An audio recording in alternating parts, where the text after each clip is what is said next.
Hey everybody, I hope you're doing well. Welcome back to another video. This is match day 3 of my Bookish World Cup, and we have got the Netherlands versus South Africa. I'm super excited. The book representing the Netherlands is The Discomfort of Evening by Marieke Lucas Reineveld. I believe that's how you pronounce it. I'm not 100% sure yet. This is translated from the Dutch by Michelle Hutchinson. I'm going to start reading this one first, the first third of this, and then the third of this second, like I've done in my other match days, which you can check up in the playlist up there. I've actually found a copy of the audiobook on BorrowBox, so I have downloaded that and I'm going to listen whilst I read, just because I'm really in my audiobook era at the moment and I'm really enjoying just listening to audiobooks, but I'm going to read it and listen as I'm going along. I'll tell you what this book is about in the first update, but all I know is that it's sort of weird and I'm not the most excited for it. I did kind of wish the other Dutch book would have won, but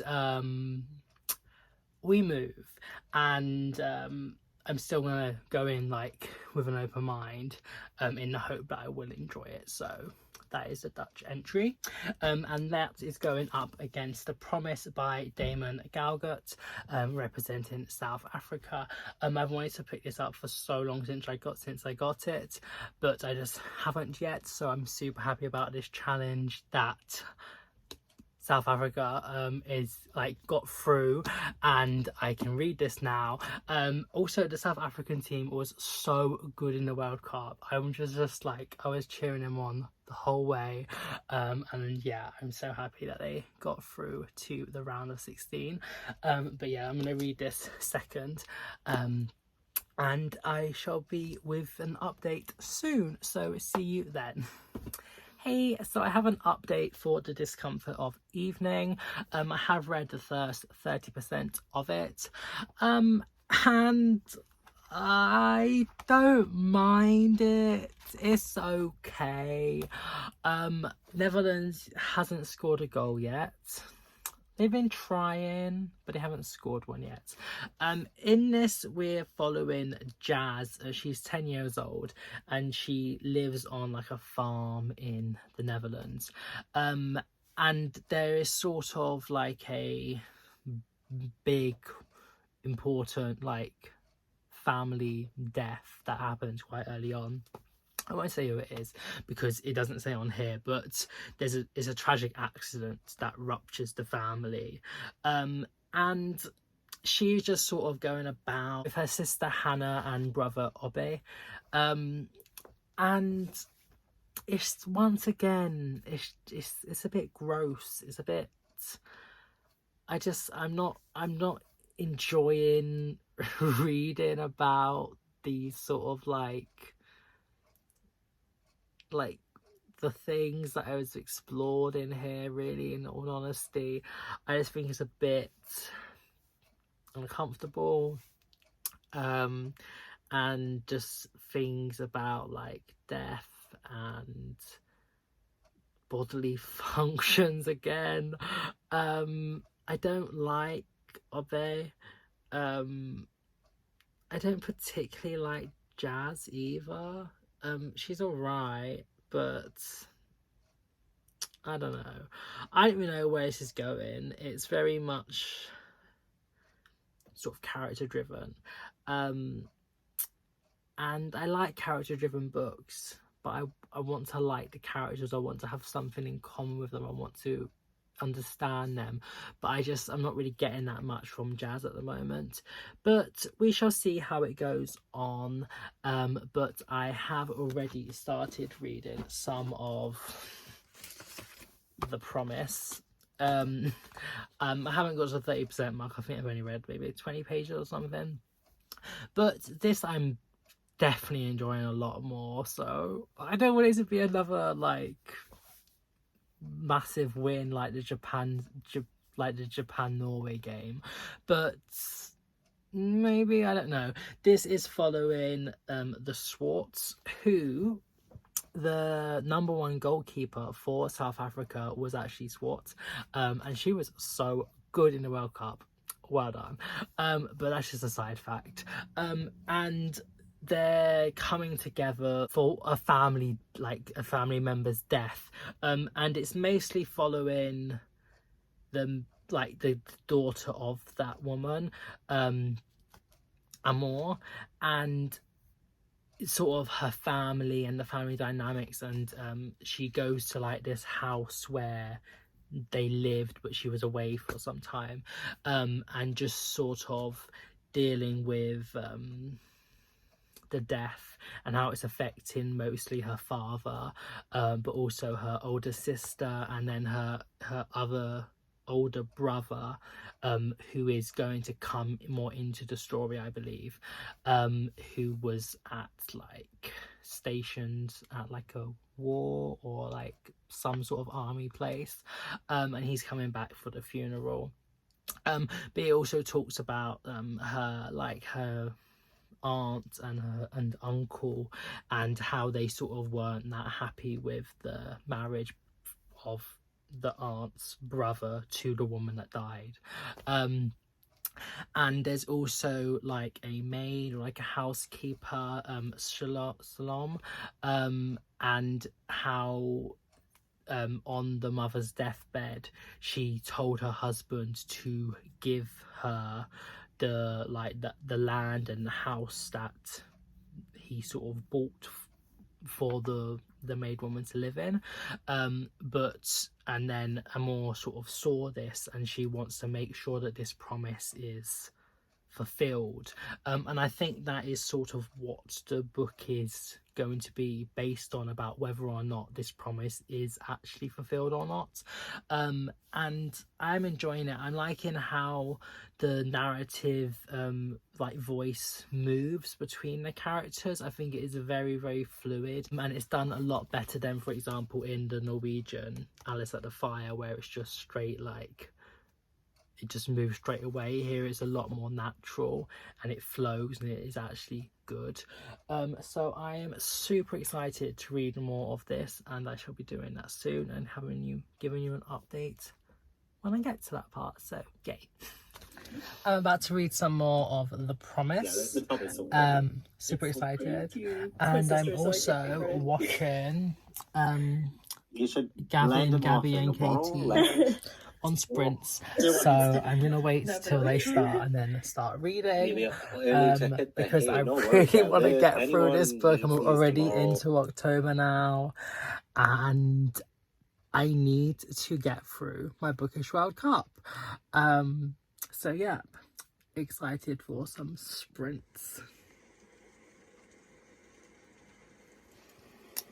Never thought I would feel sympathetic of a snake, especially because I have a fear of snakes, but that little section just made me think. I'm enjoying this book quite a lot. Good.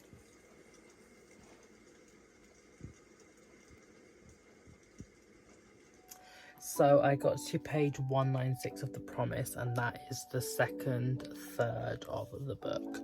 So I'm gonna stop reading this now. I'm actually gonna go to sleep now because it's like 1:30 a.m. And I'm going to next pick up this again to finish it, and then I'll finish The Promise, and then probably do the highlights of the game and what's been happening and stuff. But from now there is a clear winner. But I won't say what it is because you probably know.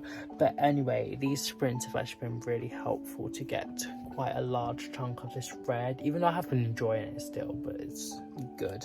Also, I've been listening to the instrumental playlist of Speak Now by Taylor Swift on YouTube, and I just adore it. I'm going to quickly turn you around and show you what you need to search for, because this is just such good music to listen to whilst you're trying to read.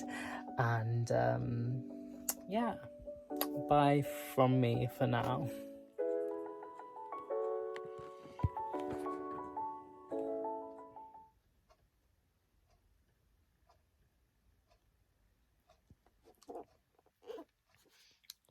shooketh. This is, oh my god, this is disgusting. It gives me like, no. Oh, I really want to DNF this book so badly. I so want to DNF this book, but I won't. I just want it gone and done and out of my life. Literally, when this is finished, I'm getting rid of it like near enough straight away, because I really do not like this book at all.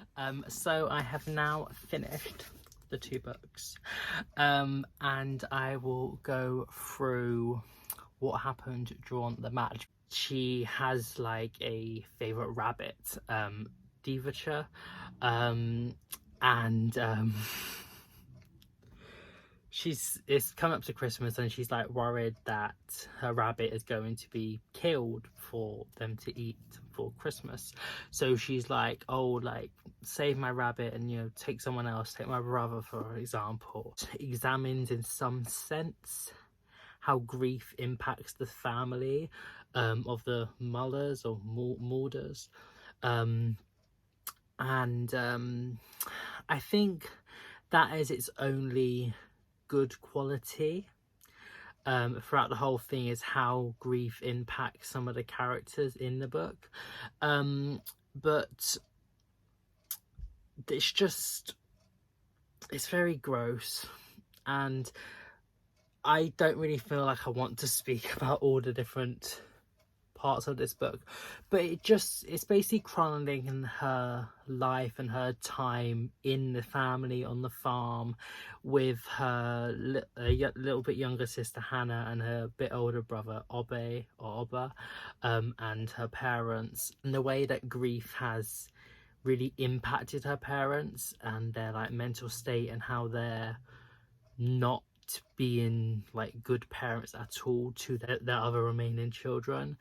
And it sort of deals with like Yaz sort of like growing up and the things that come with like going into adolescence and stuff like that, which again is okay, but I just think it's just handled really badly.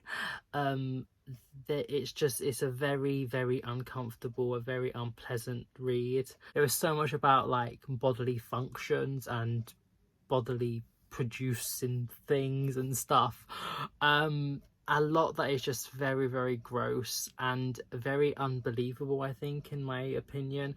Like, it talks about how the relationship between her and her older brother, and he is sort of like gone through puberty in some sense, and he's sort of like getting hairs and stuff, and parts are growing and things, and the way he like he interacts with his sisters is just very, very uncomfortable. And just, I'm like, I get that they're sort of isolated on this farm and stuff, but like, she still goes to school, they still go to, like, they still live in a community, and just the way he goes about talking and acting and stuff, I just think is just very unbelievable. And it's the same with her and her younger sister.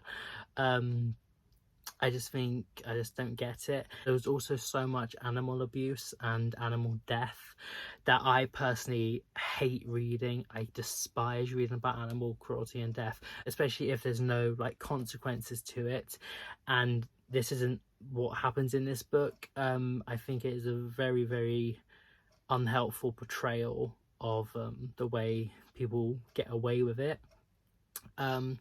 Also, there's a lot of hypocrisy. I really, really hated this book. Like, I don't usually hate books, but this was one I hated. I just didn't like the characters at all. I didn't like the story. I didn't like anything that happened. I don't think it really achieved what it was trying to achieve. In some sense, maybe the nuance and the messages was lost in translation, but I wouldn't really go along that path. I just think it's a bad book, and I do not like it at all. So yeah, Whereas The Promise is a far better book. This book was really insightful and eye-opening, and it's a very like innovative reading experience in some sense. Like, one part of the storyline is that, will this promise ever be fulfilled? Because it's set in South Africa at the time when black people wasn't actually allowed to own property, so that was one of the arguments why that couldn't happen. But then later on in the book, things change because it spans over about 30-ish years, and this promise is still not being fulfilled, and Amor she's angry and she wants it to happen, but it's sort of, it doesn't, in a sense. But that's what I'm gonna say.